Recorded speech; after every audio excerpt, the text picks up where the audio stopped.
Hey YouTube, welcome back. Today we're going to continue with the myth busting series of videos where I basically go through things that you might have heard and tell you whether or not they are true. Most of the time they're not true. If you do enjoy the videos, find them helpful, please do drop a like. If you have any questions throughout, throw them down below. If you haven't already, please do subscribe.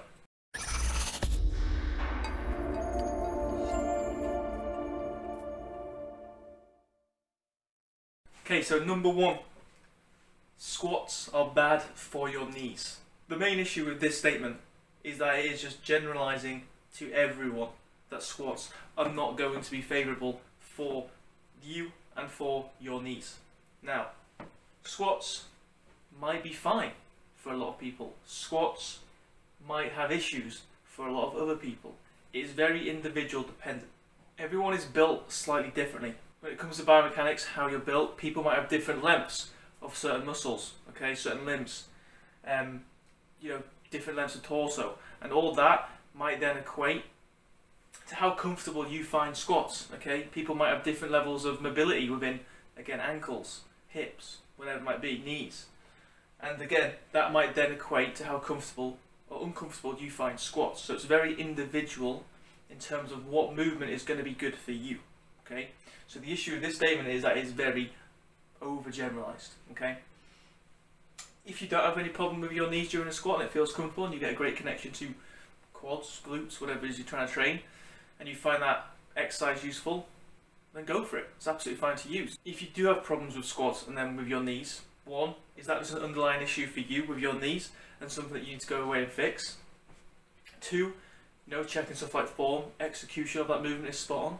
And then three, understanding as well, while we're talking about squats, that squats aren't the be all and end all. A lot of people also think that you have to squat. You have to have squats in your program.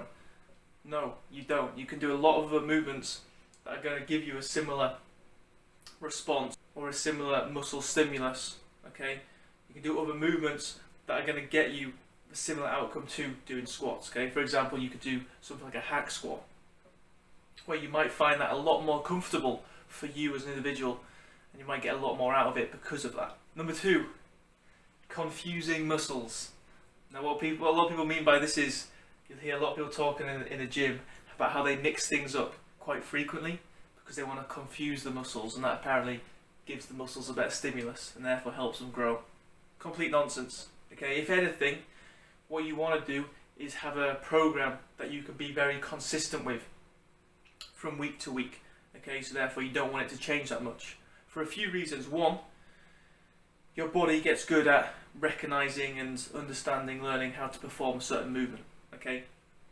When you get better at performing that certain movement, or your body learns how to perform that movement, performance-wise, you will likely over time get better at doing it, okay? And performance is very key when it comes to training and building muscle mass, because we want to increase volume, which might be shifting more weight, shifting more reps over time. Secondly, when you're also your body's getting used to and you're getting used to performing a movement more, that is just going to be safer in general, okay? When you bring in a new movement, you often have to, make sure that form execution's good, find that weight, and that maybe takes a few weeks to build up. You can't just jump straight in. So if you're mixing and matching exercises, you've got to be careful, when it comes to stuff like not only performance, but stuff like health and safety, injury as well. So this idea of trying to confuse muscles might actually take away from the performance side of things, the progression side of things, which is actually going to take away from hypertrophy. But that's not to say that you'll never obviously bring in new movements in a program. Yes, but that might be weeks and weeks and weeks down the line, not every other week. And then lastly, breakfast being the most important meal of the day. Now, don't quote me on this, but I actually think this was an advertisement message that got carried over to being an actual thing, where breakfast is apparently the most important meal of the day. That statement isn't true. However, once again, very individual dependent and dependent on the goal. For example, if you're within a fat loss goal, okay, and eating breakfast helps keep hunger lower throughout the rest of the day, then it might be beneficial to help keep you in a deficit.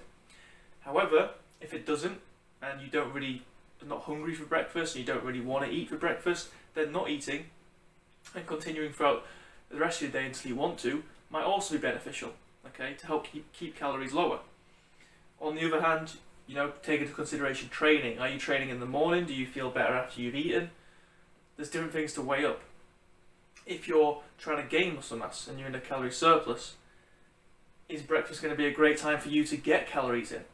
Okay, so there's a lot of different things we need to weigh up here. But again, just the general overstatement of breakfast is the most important meal of the day is complete nonsense. So there you have it, 3 commonly heard messages that just aren't true.